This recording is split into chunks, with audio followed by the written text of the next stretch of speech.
I think the main prayer I have is just like to find people that I enjoy being around, and also finding a balance in my life. Because like I said, like without sports, like I have a whole new balance of life. No practice all the time or anything. But I think my main prayer for it all that was answered when I was making a decision between going to like an Indiana school or going there was like, if I go and I hate it, not hate it, but like I'm like, this isn't for me, I can come home and go to a school, like go to Purdue or you can go to IU or something like that. But if I don't ever go and I hate the Indiana school, I will be like, oh, that was dumb. Never even tried it. Created on purpose and for purpose. Hey, welcome back to the Ty Earlewine podcast. We are in the midst of what we're calling the Earlewine podcast. If you've listened to these episodes, you know the drill. Okay, first half of the conversation, then we come back for a second episode. And right now, we're in the middle of our conversation with Ty, our middle son, 18 years old, getting ready to head to Phoenix, Arizona, to Grand Canyon University to go to college. And man, I hope you are enjoying listening to these conversations as much as we enjoyed recording them. So let's jump into the second half of our conversation with Ty. You talked about when you got into high school, you didn't want to play football. And in your childhood, you weren't always the biggest risk taker of our children. Definitely not. But what I've seen in you over the past year is you've really stepped up to start doing a lot of courageous things. I mean, your leadership in Young Life and the way that you led, your boys, being a camp counselor, deciding to go hike a mountain 2 weeks ago, 30-mile or 25-mile hike up a mountain and, in the absolute wilderness, this job you're working in a warehouse all summer, then making the decision that, you feel like God's, inviting you to this adventure of moving halfway, well, more than all the way across the country. So like really country, way too far away. Minus like the East Coast. Yeah. It's literally all the way out there. To Arizona. Like real far. What's changed in you in that kind of timid, not maybe taking the risk Ty of his youth over the past year? Like, where's the courage come from? Well, I mean, like, not to go back to the topic, but like, I think I talked about like really like understanding, like, to live in the moment and kind of understand things. And I also think another part of me, when it was like you talk about like being courageous, I think a part of me just like when it comes to things like that, I guess I just kind of stopped like worrying about it as much. Like growing up, just like I was like, I want to be comfortable.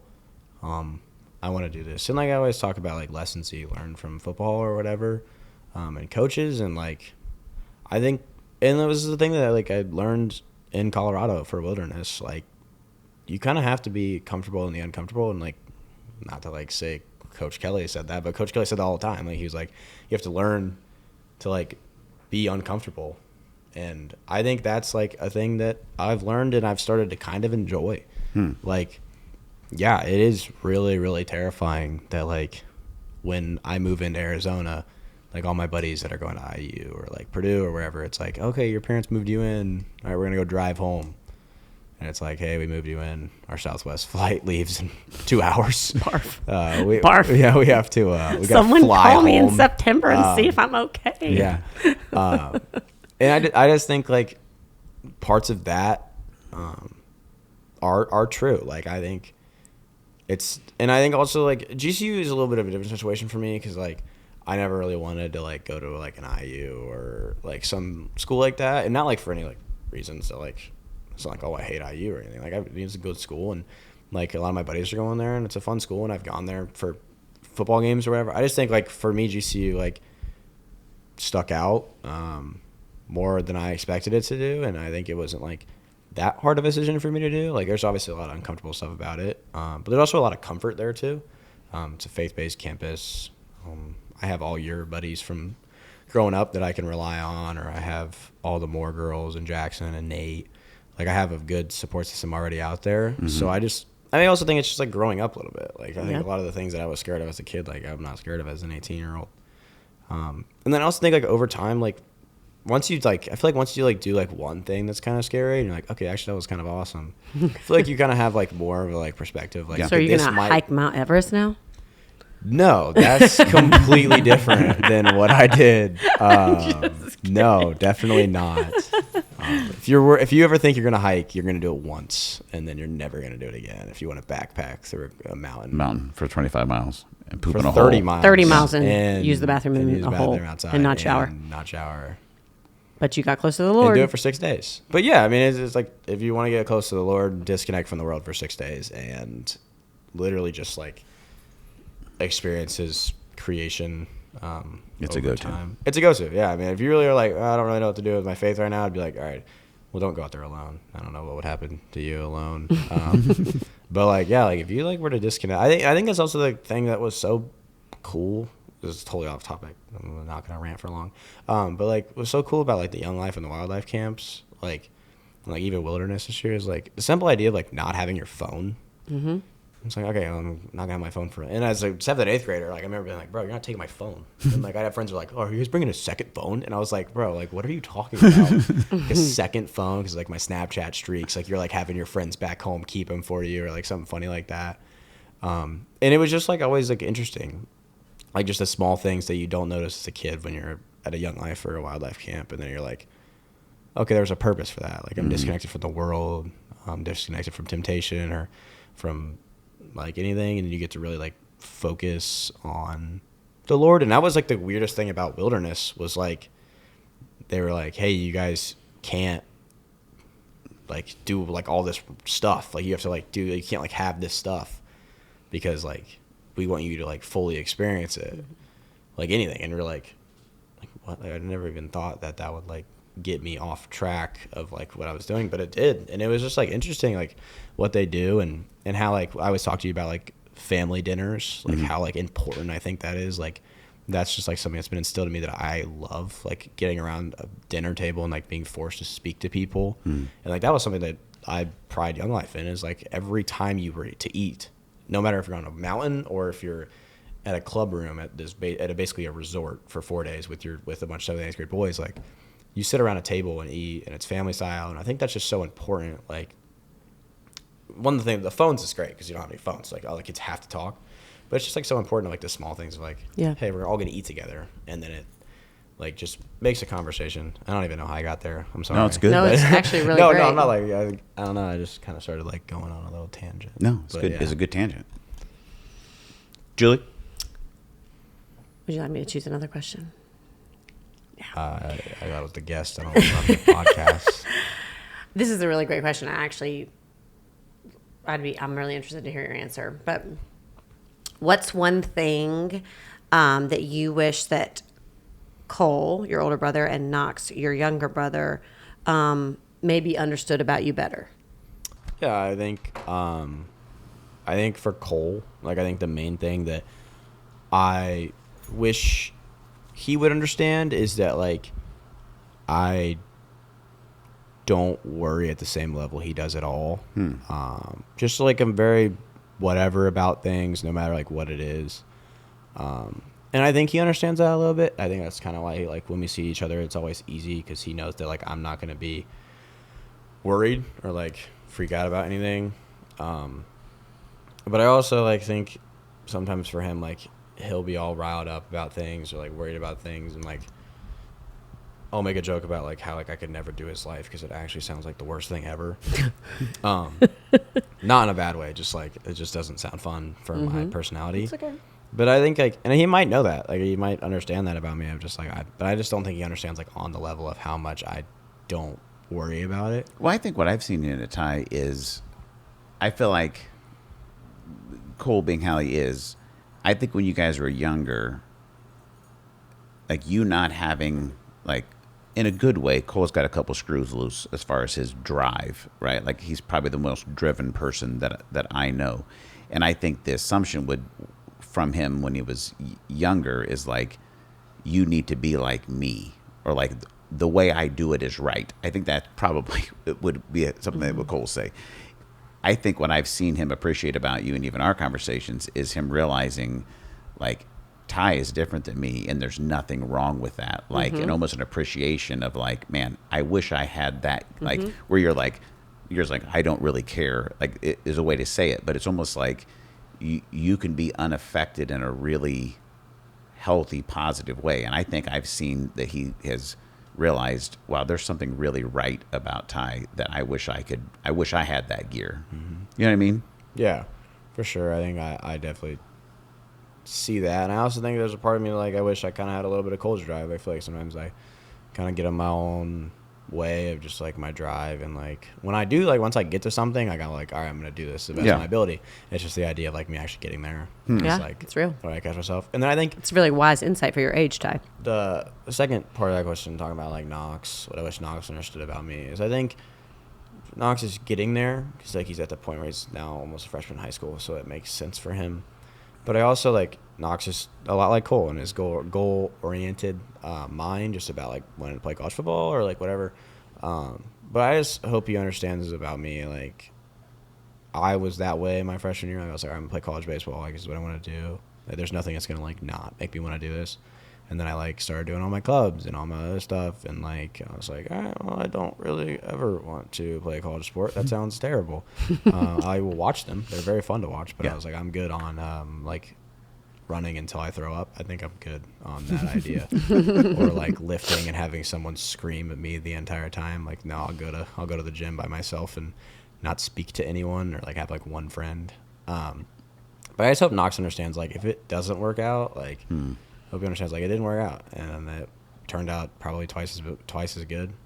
And I just hope he understands that about me, of, like, I'm not, like, butthurt that Cole went to Ball State to play football, and I'm not going to school to play football or play baseball anywhere. Like, It's almost like to have being comfortable in his own journey the way you have been. Yeah, and I think my freshman and sophomore year, like, with Cole in school with me, I was always, like, I'm in Cole's shadow. Like, Cole's playing varsity in both sports as a sophomore, and I'm not.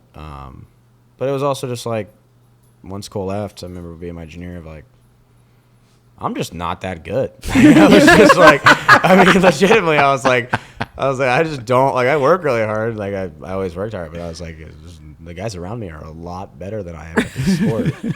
I was like, this isn't going to work out. I was like, all right, let's start preaching the Lord to high schoolers and then taking kids to camps and cheering really loud at basketball games and embarrassing myself against. But I was like, yeah, I think that was also just the thing about me. I was just kind of like, you know, Cole was good, and the people around Cole probably weren't like, they were good, but they weren't like that good. And I was like, I looked around my team, and I was like, oh, there's a lot of Division I and really good players here. And I was like, you know what, I'll just run down on kickoff and do that and do my job. So here's a tough question to ask you. I don't know if I want you to answer this on podcast, but I like to be vulnerable. Oh dear.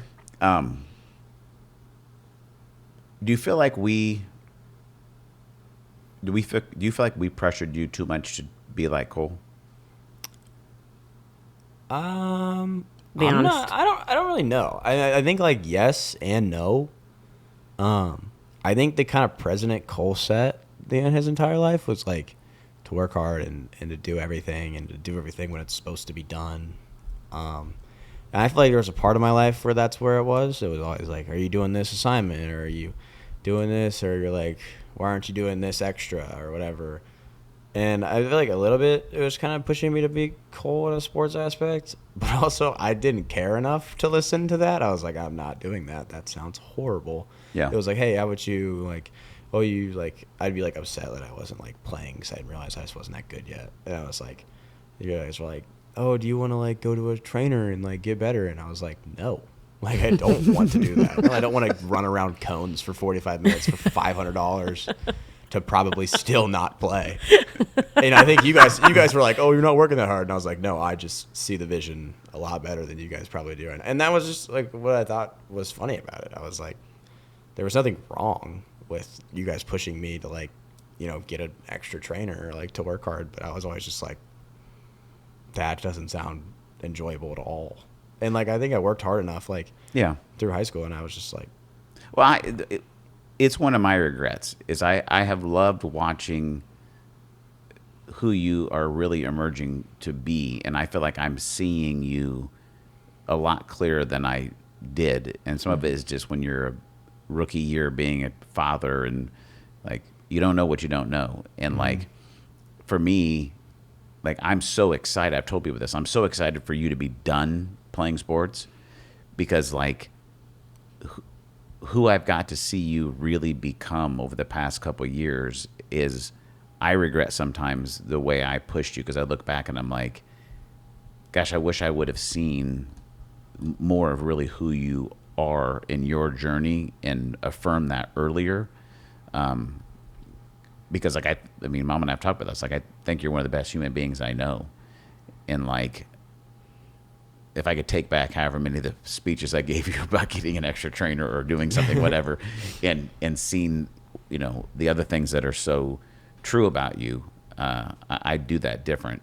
I'm glad that you maybe when you're 25 or 35, you'll still have to go to counseling and figure out how I screwed you up. But it's been amazing, Ty, to watch you step into more of who you are. And man, I couldn't be. I mean, I can't be. It'd be impossible for me to be more excited about, I think, this season you're about to step into in a really beautiful way. I love it. Thanks, Dad. Yeah. I was looking for Mom for a question, but she's got out. She's got moisture in her eyes. There's some dust in our kitchen right now. Dust. My eyes are sweaty. Yeah. Her eyes My eyes are hot. Her eyes are hot. Her They're eyes are sweaty. Epcot in Orlando in the middle of the summer, sweaty. If you ever want to suffer, Yeah, go do that. go to Orlando. Do you have a follow-up comment from that, honey? Yes, I do. I would say this, that I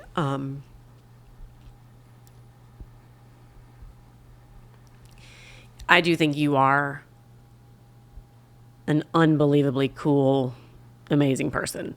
And your brother actually said this about you too, that you have extremely cool presence and you're a very magnetic person to be around, and people are drawn to you. And my prayer for you is that you use that for the Lord's glory, and you just continue to grow in this awesome you that you are.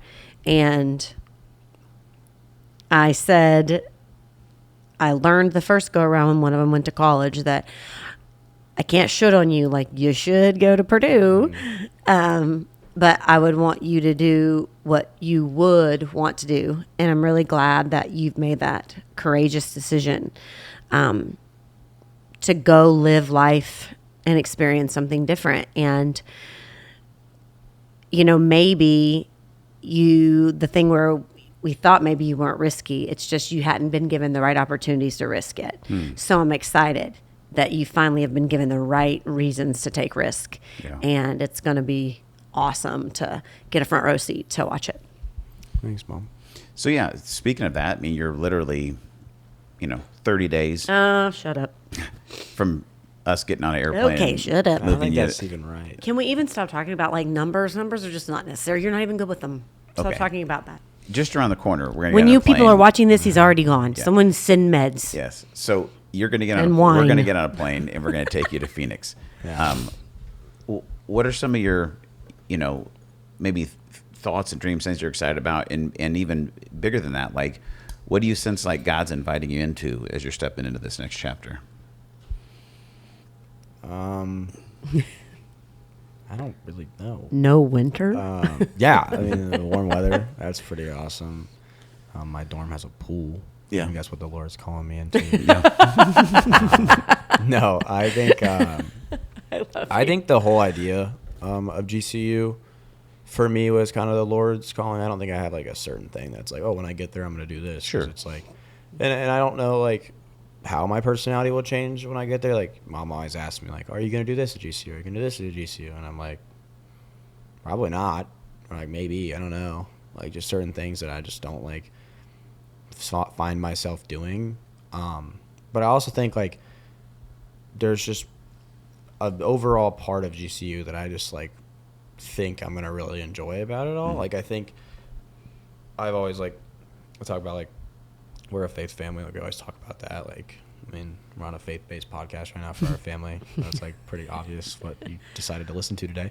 But like, I think for me, I think the most interesting thing about GCU, and this is not any like direct like shot or like shun of any other thing. But like, I mean, you have universities where it's in pockets and you don't see it at all. And then you have universities where it's like almost like a chain on you. And it's like, if you don't do it, then it's like, you're just not seen the same. I think that was so interesting about GCU is it's like, hey, like this is a faith-based campus, but like, you don't have to go to everything. You don't have to do this. Right. And I think knowing this and being a son of a pastor my entire life, I've noticed this, like growing up having to go to church because your dad was working. It's like, all right, well, I'm not listening to this. It's my dad. Like, I don't want to listen to my dad talk. And then I remember like once I decided to start going like by myself or like an actual like conscious faith decision to go to church, even if like I really enjoyed hearing you speak as I started to grow up, but like the idea of like, hey, today I want to go to chapel at GCU. Today I want to do a Bible study. Today I want to get up early and hike and see the Lord's creation, like something like that. Like I think it's just like so different about GCU because I never saw myself going to like, I mean, you guys had your college experiences. You guys were like, I don't want to ever go to places like that. And I think I just never wanted to be like chained down to something and like have to do everything. But I also didn't want to go somewhere where I was like, it's going to take a lot of effort for me to find the Lord here. Not just for my personal stuff, but like for people around me, like to find a supporting group of people. And like the new norm of college, or I guess the consistent norm of college is like, it's when you make dumb decisions. It's when you like do all these things. And it's like, I don't want to do that. And I think GCU is a huge help of like not being around that. It's for sure still apparent at places. Like anywhere you go, there's going to be people like that or situations like that. But I also think it was just like so interesting of like, there's nothing that I'm like, all right, right when I get there, I'm going to do this. I'm going to like begin this. I'm going to get into this. It was just kind of like the whole idea of it all. And I think that's also like what I like. Cause like if I go in with, I don't want to say like going with no expectations, but like if I go in with a bunch of expectations and then it sucks, it's going to be like, oh, that wasn't very fun. And I just used a whole like semester of my college at a school I don't want to stay at. But I think having no expectations about it, of being like, okay, this is like, I know what's going on. And I know that this is a foundation of my college, but I also don't know what I want to do yet. I could get there and then be like, oh, I want to do a bunch of the intramurals or a Bible study or something. I could also get there and be like, I kind of just want to be a student. Because I think my entire life I've never been able just to be a student. Like I always talked about with you guys when I decided not to play sports, I was like, I've never really been a kid. Like, I mean, I did. Like, you know, I mean, you're not playing sports every single day. But, like, I never really got to, like, have a summer of just, like, nothing. Yeah. Or, like, just to, like, have fun. And, like, I don't think I'm wired to do that because, like, literally 3 weeks into this summer, I was like, all right, yeah, screw it. I'm getting a 9 to 5. I'm getting an 8 to 5 job. And I'm work every day. And I think that was just, like, I have to stay busy. And I, like, when I have structure, like you always talk about, when I have structure, I work better. But also, like, when you're going, like, it's a big change. Like, I don't have any structure there right now other than, like, the people I know or, like, knowing where to go. So it's, like, I could get there and my structure could be playing a bunch of intramural sports to keep my sports drive alive. Or my structure could literally just be, like, go with the flow, go to class, hang out with friends, like, do that. And I also think, like, we always talk about, like, the cool things that GCU has and, like, you don't want to miss out. But I also think, like, if you really find what you like to do and what you love to do, I don't think you miss anything. There's definitely cool opportunities out there, which is just like, it's also a huge plus when you're like, oh, there's all this cool stuff to do. But yeah, 100%. I think if I had to tell somebody right now, it's like, hey, what's the biggest thing you're excited to go to GCU for? I'd just be like, just to go to GCU and just be there and actually like get to be there for school, because it's also different. Like, you can drive up and spend a weekend or a couple days at IU and kind of see how that functions. And like for GCU, like they had that Discover trip that I didn't go on, but like some of my buddies did, and they said it was awesome. But like when I'm there, I'm like, I'm on a tour, I walk around, I don't really get to see what happens on like a daily basis or like what happens on a weekend. So yeah, I'm really going in with a blank slate. It's awesome for a majority of things, which is super exciting. Yeah. Do you have like have you had like a prayer that you maybe as you were talking to the Lord of like a thing you've been asking him, like as you move into this next season, this college season? Is there something you've been asking him to do or to help you with in the process? I think the main prayer I have is just like to find people that I enjoy being around, and also finding a balance in my life. Because like I said, like without sports, like I have a whole new balance of life with no practice all the time or anything. But I think my main prayer for it all that was answered when I was making a decision between going to like an Indiana school or going there was like, if I go and I hate it, not hate it, but like I'm like, this isn't for me, I can come home and go to a school, like go to Purdue or you can go to IU or something like that. But if I don't ever go and I hate the Indiana school, I will be like, well, that was dumb. Never even tried it. So I think that's also what I'm open to. I don't think it's going to happen, but I'm also open to the idea of like, I might go out there and be like, this is too big of a bite. Like I can't like take this big of a step. Like I'm working on my courage, but like this isn't courage. This is just uncomfortable. And it's not uncomfortable that like you can work through. It's just like I don't feel like I feel out of place here. Sure. And I think that was just like the main prayer when I was going into it of like, what should I do? And I think we always talk about like a leap of faith. Like that was kind of like the leap of faith I had. And then after that, I kind of was like, all right, well, if the Lord's going to give me the leap of faith, I don't really need to,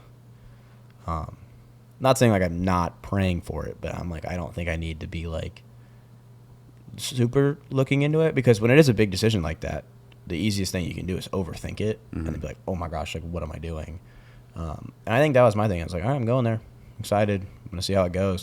And that's kind of how I've always been my entire life. Like, I've kind of always just, like, gone with it. And, like, I don't want to go there and be like, I'm going to do this and this and this and this. And it's like, no, I'm just going to kind of see how it goes. You kind of like the blank slate of, like, I'm going to figure it out. Yeah, and I think that was also what was interesting is, like, I love everyone around this area with all my heart, like, all my friends. But I was also like, when I fly home for a break, like, they're going to be here. And I'll see them, but also like I can meet a whole new network of people out there. So I think that was just super interesting. Yeah. Yeah. All right. Last question. Is somebody's watching and they're going into their senior year, or they've got a student, a kid that's going into their senior year. You just finished yours. Like, what would be a word of advice you would give someone that's like moving into that kind of transitional year? I think if I had to have like a word of advice, I guess it wouldn't be a word, but it would be like, do it. Like, I feel like there's a lot of things in senior year that like you have social media and people are like, oh, that's corny. Like, why are you doing all the fun senior stuff? Like, you're supposed to be like super chill and like not buy into all that corny stuff like that the school's doing. I would say like, it does not matter what people think about you. Like, be yourself. Like, it was so much more fun. And I noticed it was a lot more fun when the people that didn't go to things ended up texting people like, hey, how was it? Like, what did you guys do? And like, oh, it was a lot of fun. So yeah, I think like do it, like do the things, like go to games, go to, I went to that marching band thing at Fisher's for the high school with Blue Crew. It ended up being really, really cool. Like, it was just a lot of things that I just didn't, my junior year would have been like, yeah, sure. Like, I don't want to do that. I'm not going to do it. Because, like, in your senior year, you have 1 year left. So it's like, oh, if I don't go to this, then it's like, you don't get a second chance. Yeah. Don't miss the moment. Don't miss the the moment. Oh, yeah, don't miss the moment. Like, don't, like, be like, oh, there's 30 basketball games. Like, I'm not going to this basketball game. Or, like, there's 11 football games. I'm not going to this one. Or whatever sport it is, because there's so many sports to watch. Like, I think it was also just the fun part of, like, why not? Like, what else are you doing? Other than, like, your school. Like, that comes first. But, like, I think there's just so much fun this senior year. Like, being, like, the oldest there and, like, getting all those luxuries are a lot of fun. And I also think another thing that was so fun about senior year, and this is also harder to do if you aren't already like this, or if you haven't done this yet, is, like, really stay connected with, like, the teachers of your past, like your teachers your senior year, or, like, your friends, or, like, your mutual friends, and, like, people. And I think that was, like, all of high school, I always, like, would just, like, the simple, like, say hi to someone. But, like, senior year, it's just, like, a lot cooler. Because you're like, oh, dude, like, this is, like, the last time I'm going to really see you. Like, because we're going to different colleges. Like, we don't see each other outside of school. Just, like, our friend group's on the line. And then, like, with teachers, like, you're going to get senioritis. It's going to suck. You're going to hate school. But, like, getting to know your teachers, or like the teacher that taught you your sophomore year, like they care about how you're doing or what you're doing in your senior year. And just like telling them, be like, hey, like it's been good, or like checking in, or like saying hi, or whatever. And then also like for a logistical part of that, like if you keep doing that, like they're the teachers that could write you a recommendation letter, and that could get you into a college that you want to go to. Yeah. So I think just like do it. Like say hi advice. to your teachers, meet your teachers, be friends with your teachers, be friends with everyone, like say hi to people. And I also think that's so easy. And I think it's also so easy to not do that. Like it's easy to walk around the hallways with headphones on and not talk to anyone, or sit in the back of a class and just do your work and not speak to anyone, or be like, ew, bro, I'm not going to the basketball game. Like, why would I want to go to that? Like, this doesn't even sound any fun. I didn't think it's just like, that's my advice of just like, there's so much to do your senior year that is so much cooler, because it's like, oh, it's like whatever. But there's just like way too much that you could miss trying to fit in and be like a non-caring senior of like, oh, I'm almost done with high school, I just want to be done. Yeah. And I think that's just the main thing that I would say is like, It's good. there's any year of high school to be a little bit weird and like to be like out of your shell. It's your senior year, because like if you are worried about people thinking you're weird or getting embarrassed, it's like you are literally moving away from all of these people in 3 months. Like no one is going to remember this. I think I could see your kind of the senior momentum you have could be summed up of even with your GCU decision of like, just do it, or the wilderness thing. Like just do it. Just say yes. Say yes. Take the risk. You And know it what I might mean? suck. Like, Sure. I'll be honest. Like, I'll be honest. You might like try to get close to your teacher, and she doesn't like you at all, or he doesn't like you at all, or Or you may go the wrong way on the mountain and have to turn all the way back around that. for a Yeah, while. you That might happen. get lost in a You might mountain. get lost in the wilderness. Yeah, I mean, I think the takeaway that I see from your senior year is you did just say yes and step into just do these things, and like, yeah, they didn't all go as expected, but like they've provided like a lot of growth and really cool opportunities and experiences that you wouldn't have had if you've been like, oh gosh, I'm just like, I'm worried about what people think, or I'm worried about this, or it's too big of a risk, or whatever it is. Yeah, So I love it. Thanks for coming on the podcast, Ty. that was fun. I feel like I talked a lot. I think I have the longest podcast out of all. The Actually, I don't others. think so. Your brother had an hour and you were right at an hour. Oh, really? Mm-hmm. Not bad. Also, to the camera, I'm not a Dodgers fan. I bought this hat in Arizona. Show 'em the crosses and Go they'll know. Cubs. They can probably see it on one of the cameras. But I just want to let that know before the podcast ends. I'm not a Dodgers fan. Baseball should have a salary cap. Pay Pete Armstrong. I love the Cubs. Don't say that I'm not a Dodgers fan. Just want to let Thank that you know. for that disclaimer. Yes, Yeah, I did I've been not thinking raise about that for like 45 Yeah, minutes. I did not raise a Dodger fan. Let's be very clear on that. Style is important. Yeah. And if you're a Dodgers fan, like whatever, you probably are like a LeBron James. Like, I mean, I'm a LeBron James fan, but like you're probably like a Dodgers and like everything, like a Cowboys fan. Dodgers, Cowboys fans. Yeah, you're not Yeah, real sports so- fans. Okay. It's probably getting edited out, but it was fun. Before we to hate have on a all the moment. other people that like sports. Anyway, I think my concern is when we do the All Five of Us podcast, there'll be no way that we will have space for people to talk, and it'll probably be a 6-hour podcast episode of all of us trying to. Maybe episodes. Welcome to our dinner table where it's tough to get words in edgewise because we all like to talk. But anyway, Ty, thanks for being on the podcast. was Excited fun. to see where this next year and the Adventures Guide takes you into. It's gonna be awesome to watch, man. I'm very, very excited. Yeah. Yeah, that family podcast is probably gonna be like 3 hours long. So be looking forward to that. Thanks so much for downloading this episode. We appreciate it. If you have questions, thoughts, we'd love to hear from you. You can always email me, Darren at DarrenEarlewine.com. And thanks for downloading this episode. Please subscribe to the YouTube channel or Spotify or wherever you get your podcasts. We appreciate it. And until we talk to you again, remember, God's for you, not against you. He's near you, not far away. And He's created you on purpose and for a purpose. Thanks for downloading this episode of the Darren Earlewine Podcast.